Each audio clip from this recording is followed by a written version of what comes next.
Part 1. 1. Towards the end of November, during a thaw, at 9 o'clock one morning, a train on the Warsaw and Petersburg Railway was approaching the latter city at full speed.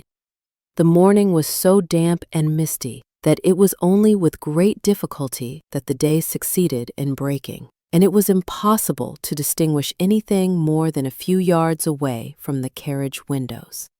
Some of the passengers by this particular train were returning from abroad, but the third-class carriages were the best filled, chiefly with insignificant persons of various occupations and degrees, picked up at the different stations nearer town. All of them seemed weary, and most of them had sleepy eyes and a shivering expression, while their complexions generally appeared to have taken on the color of the fog outside. When day dawned, 2 passengers in one of the third-class carriages found themselves opposite each other. Both were young fellows. Both were rather poorly dressed. Both had remarkable faces, and both were evidently anxious to start a conversation. If they had but known why, at this particular moment, they were both remarkable persons, they would undoubtedly have wondered at the strange chance which had set them down opposite to one another in a third-class carriage of the Warsaw Railway Company. One of them was a young fellow of about 27, not tall, with black curling hair and small, gray, fiery eyes. His nose was broad and flat, and he had high cheekbones. His thin lips were constantly compressed into an impudent, ironical, it might almost be called a malicious, smile. But his forehead was high and well-formed, and atoned for a good deal of the ugliness of the lower part of his face. A special feature of this physiognomy was its death-like pallor, which gave to the whole man an indescribably emaciated appearance in spite of his hard look, and at the same time a sort of passionate and suffering expression which did not harmonize with his impudent, sarcastic smile and keen, self-satisfied bearing. He wore a large fur, or rather astrakhan overcoat, which had kept him warm all night, while his neighbor had been obliged to bear the full severity of a Russian November night entirely unprepared. His wide sleeveless mantle, with a large cape to it, the sort of cloak one sees upon travelers during the winter months in Switzerland or North Italy, was by no means adapted to the long, cold journey through Russia from Aitkunin to St. Petersburg. The wearer of this cloak was a young fellow, also of about 26 or 27 years of age, slightly above the middle height, very fair with a thin, pointed, and very light-colored beard. His eyes were large and blue, and had an intent look about them, yet that heavy expression which some people affirm to be a peculiarity as well as evidence of an epileptic subject. His face was decidedly a pleasant one for all that. Refined, but quite colorless, except for the circumstance that at this moment it was blue with cold. He held a bundle made up of an old faded silk handkerchief that apparently contained all his traveling wardrobe, and wore thick shoes and gaiters, his whole appearance being very un-Russian.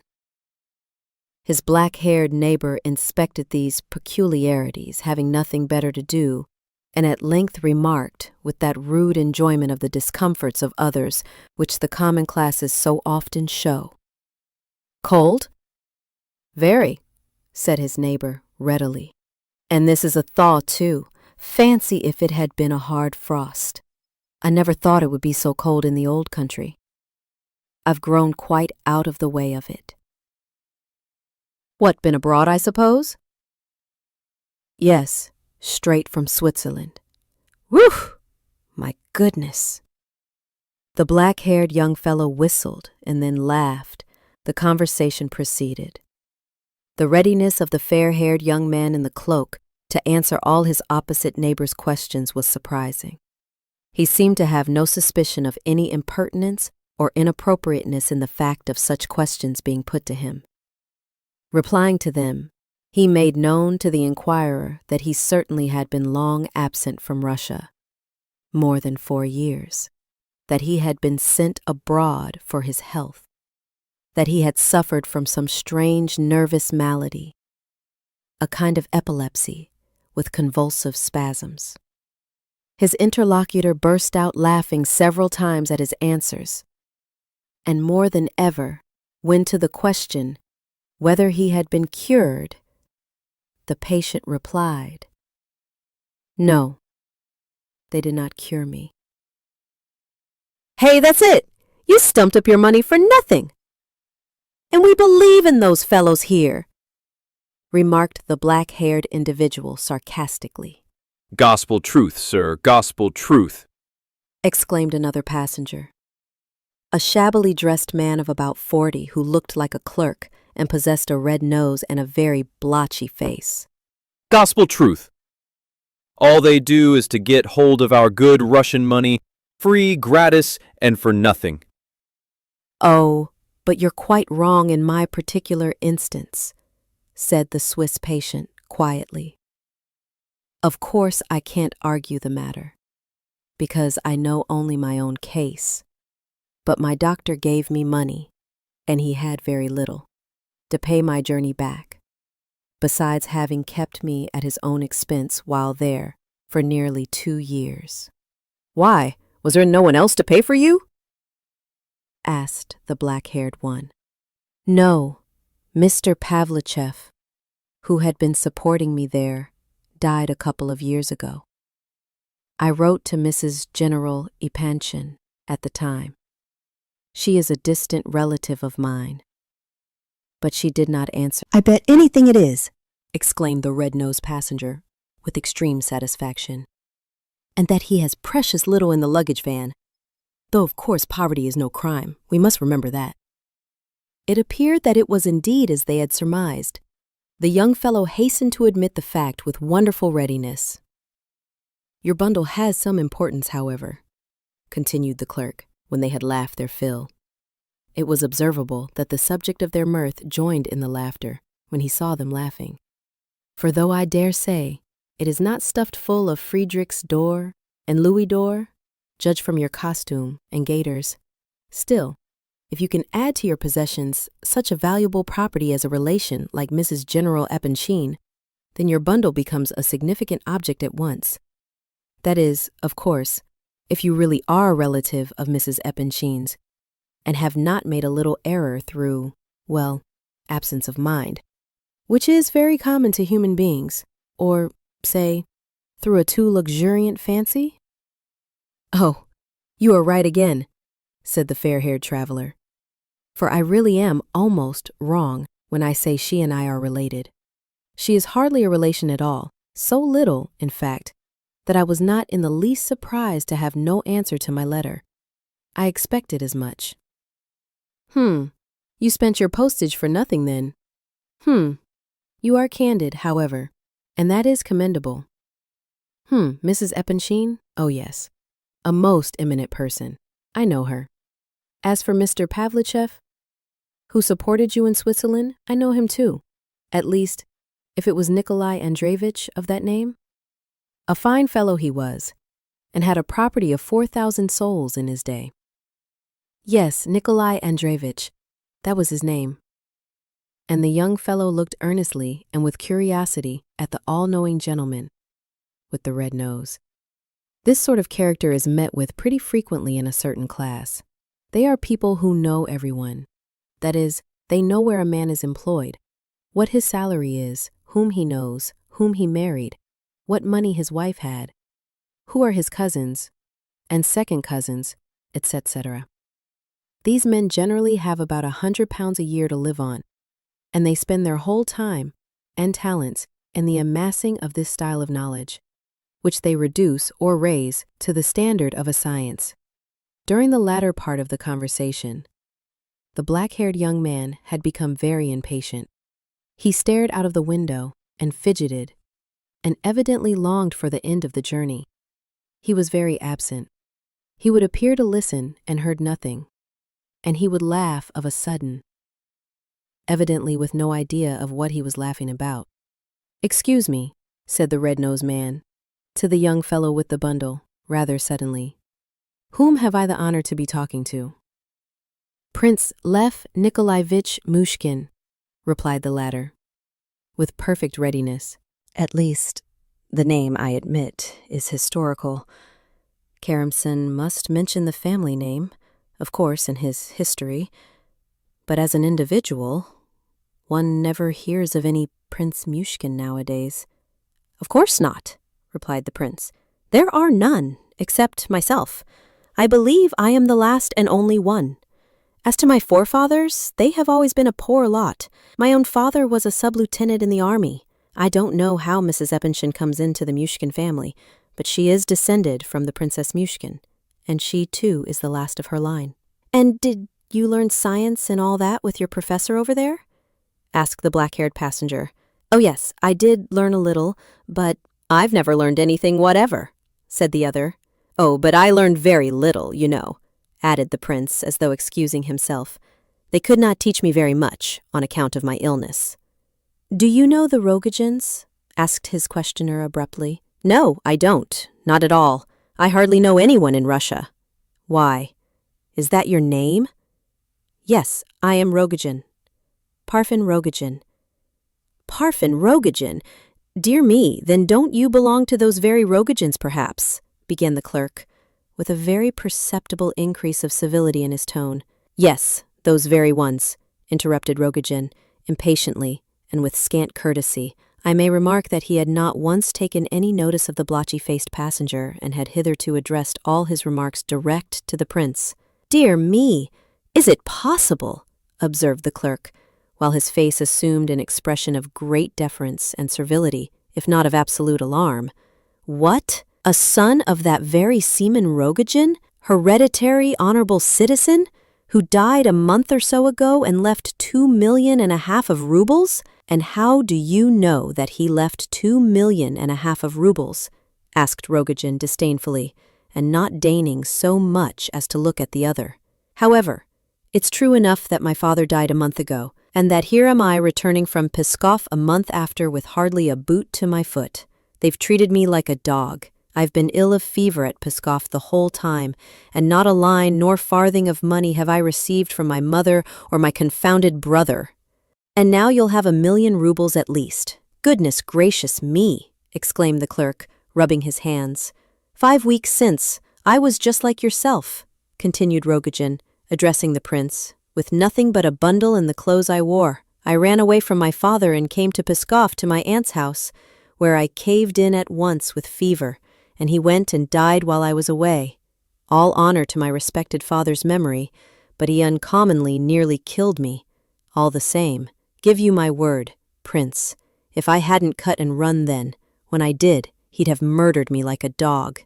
I suppose you angered him somehow? Asked the prince, looking at the millionaire. Though there may have been something remarkable in the fact that this man was heir to millions of rubles, there was something about him which surprised and interested the prince more than that. Rogojin, too, seemed to have taken up the conversation with unusual alacrity. It appeared that he was still in a considerable state of excitement, if not absolutely feverish, and was in real need of someone to talk to for the mere sake of talking, as safety valve to his agitation. As for his red-nosed neighbor, the latter, since the information as to the identity of Rogojin hung over him, seemed to be living on the honey of his words and in the breath of his nostrils, catching at every syllable as though it were a pearl of great price. Oh, yes, I angered him. I certainly did anger him, replied Rogojin. But what puts me out so is my brother. Of course, my mother couldn't do anything. She's too old. And whatever Brother Sinka says is law for her. But why couldn't he let me know? He sent a telegram, they say. What's the good of a telegram? It frightened my aunt so that she sent it back to the office unopened, and there it's been ever since. It's only thanks to Konev that I heard it all. He wrote me all about it. He says My brother cut off the gold tassels from my father's coffin. At night. Because they're worth a lot of money, says he. Why, I can get him sent off to Siberia for that alone, if I like. It's sacrilege. Here, you, scarecrow, he added, addressing the clerk at his side. Is it sacrilege or not by law? Sacrilege, certainly sacrilege, said the latter. And it's Siberia for sacrilege, isn't it? Undoubtedly so, Siberia, of course. They will think that I'm still ill, continued Rogojin to the prince, but I sloped off quietly, seedy as I was, took the train and came away. Aha, Brother Sinka, you'll have to open your gates and let me in, my boy. I know he told tales about me to my father. I know that well enough. But I certainly did rile my father about Nastasia Philippovna, that's very sure, and that was my own doing. Nastasia Philippovna? Said the clerk, as though trying to think out something. Come, you know nothing about her, said Rogojin impatiently. And supposing I do know something, observed the other triumphantly. Bosh, there are plenty of Nastasia Philippovnas, and what an impertinent beast you are, he added angrily. I thought some creature like you. She is connected with one Totsky, Afanasy Ivanovitch, a man of considerable property, a director of companies, and so on, and a great friend of General Epanchin, who is interested in the same matters as he is. My eyes, said Rogojin, really surprised at last. The devil take the fellow, how does he know that? Why, he knows everything. Lebedev knows everything. I was a month or two with Lahachov after his father died, Your Excellency, and while he was knocking about, he's in the debtor's prison now, I was with him, and he couldn't do a thing without Lebedev. And I got to know Nastasia Philippovna and several people at that time. Nastasia Philippovna? Why, you don't mean to say that she and Lahachov, cried Rogojin, turning quite pale. No, nothing of the sort, I assure you, said Lebedev hastily. Oh dear, no, not for the world. Totsky's the only man with any chance there. Oh no. He takes her to his box at the opera, at the French theatre of an evening, and the officers and people all look at her and say, By Jove, there's the famous Nastasia Philippovna, but no one ever gets any further than that, for there is nothing more to say. Yes, it's quite true, said Rogojin, frowning gloomily. So Zaleshov told me. I was walking about the Nevsky one fine day, Prince, in my father's old coat, when she suddenly came out of a shop and stepped into her carriage. I swear I was all of a blaze at once. Then I met Zaleshov, looking like a hairdresser's assistant, got up as fine as I don't know who, while I looked like a tinker. Don't flatter yourself, my boy, said he. She's not for such as you. She's a princess, she is, and her name is Nastasia Philippovna Berashkov, and she lives with Totsky, who wishes to get rid of her because he's growing rather old, 55 or so, and wants to marry a certain beauty, the loveliest woman in all Petersburg. And then he told me that I could see Nastasia Philippovna at the opera house that evening, if I liked, and described which was her box. Well, I'd like to see my father allowing any of us to go to the theatre. He'd sooner have killed us, any day. However, I went for an hour or so, and saw Nastasia Philippovna, and I never slept a wink all night after. Next morning my father happened to give me 2 government loan bonds to sell, worth nearly 5,000 rubles each. Sell them, said he, and then take 7,500 rubles to the office, give them to the cashier, and bring me back the rest of the 10,000. without looking in anywhere on the way. "Look sharp. I shall be waiting for you." "Come on," I said. "Come on to Nastasia Filipovna's," and off we went without more ado. I tell you, I hadn't a notion of what was about me, or before me, or below my feet all the way. I saw nothing whatever. We went straight into her drawing room, and then she came out to us. I didn't say right out who I was, but Zaleshov said, "From Parfen Rogozhin, in memory of his first meeting with you yesterday. Be so kind as to accept these." She opened the parcel, looked at the earrings, and laughed. "Thank your friend Mr. Rogozhin for his kind attention," says she, and bowed and went off. Why didn't I die there on the spot? The worst of it all was, though, that the beast Zaleshov got all the credit of it. I was short and abominably dressed, and stood and stared in her face and never said a word, because I was shy like an ass. And there was he, all in the fashion, pomaded and dressed out with a smart tie on, bowing and scraping, and I bet anything she took him for me all the while. "Look here now," I said, when we came out. "None of your interference here after this, do you understand?" He laughed. "And how are you going to settle up with your father?" says he. I thought I might as well jump into the Neva at once without going home first, but it struck me that I wouldn't, after all, and I went home feeling like one of the damned. "My goodness," shivered the clerk. "And his father," he added, for the prince's instruction, "and his father would have given a man a ticket to the other world for 10 rubles any day, not to speak of 10,000. The prince observed Rogozhin with great curiosity. He seemed paler than ever at this moment. "What do you know about it?" cried the latter. "Well, my father learned the whole story at once, and Zaleshov blabbed it all over the town besides. So he took me upstairs and locked me up and swore at me for an hour.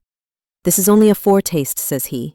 'Wait a bit till night comes, and I'll come back and talk to you again.' Well, what do you think?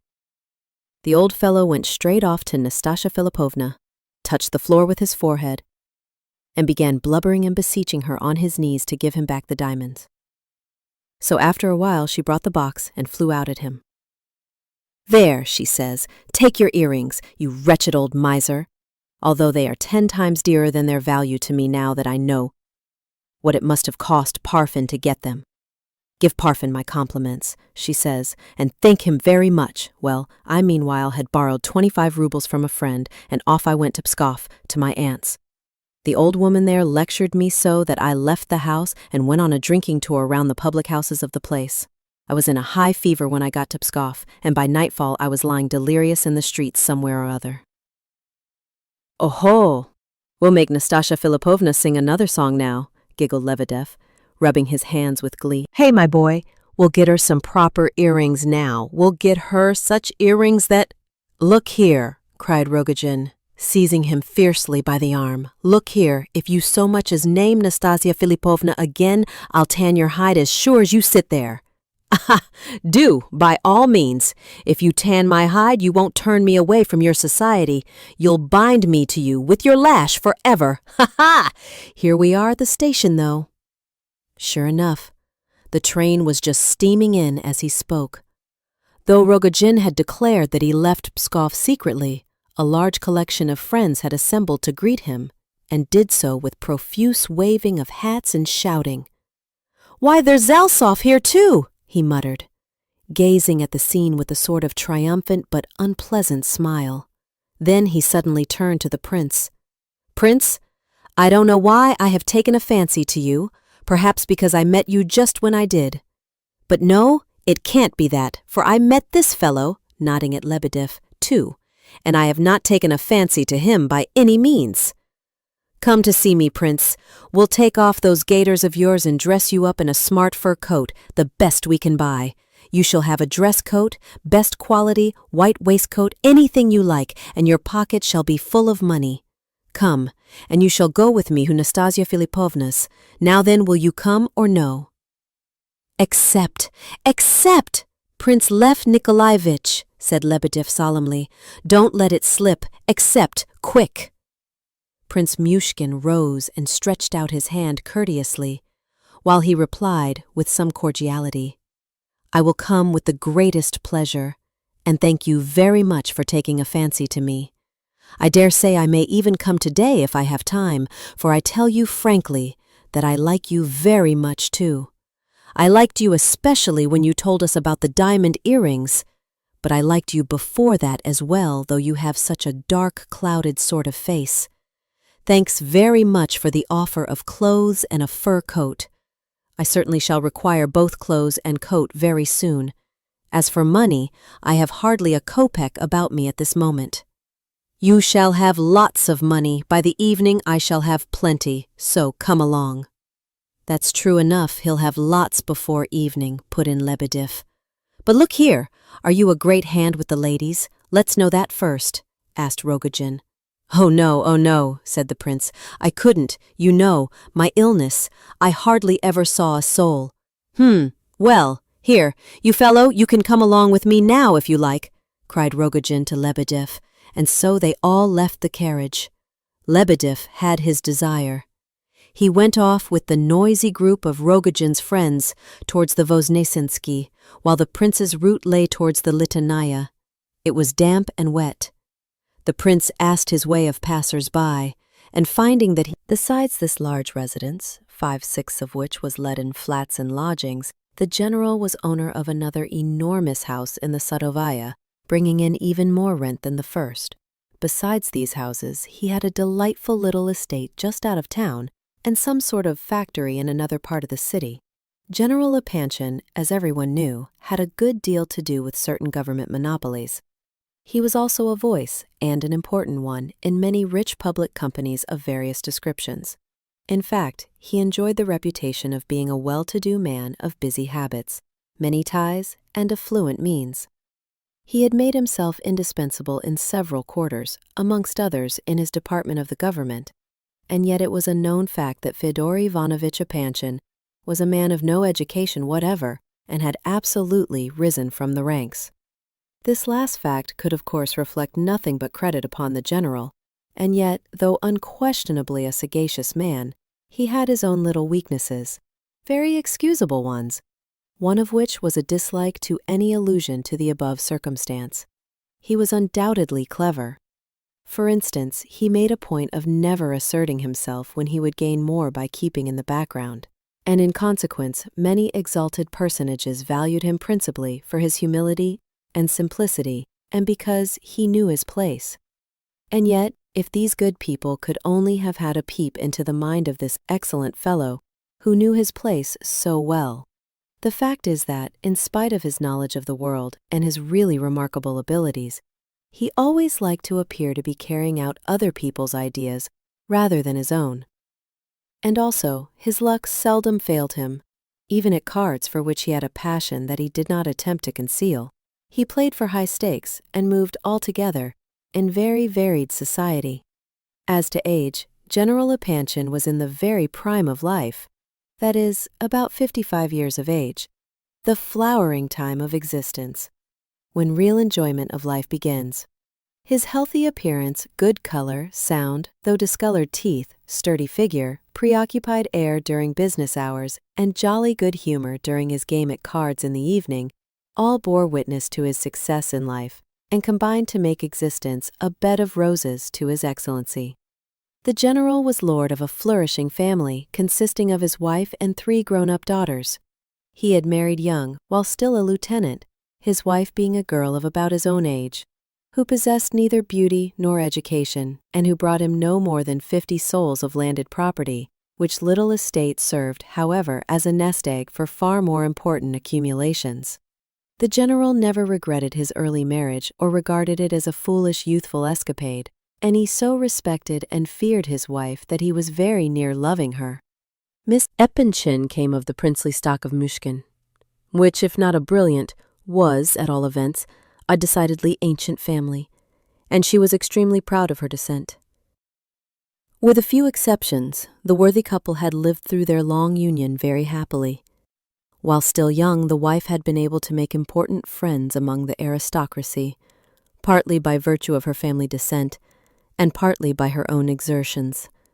While, in after life, thanks to their wealth and to the position of her husband in the service, she took her place among the higher circles as by right. During these last few years, All three of the general's daughters, Alexandra, Adelaida, and Aglaya,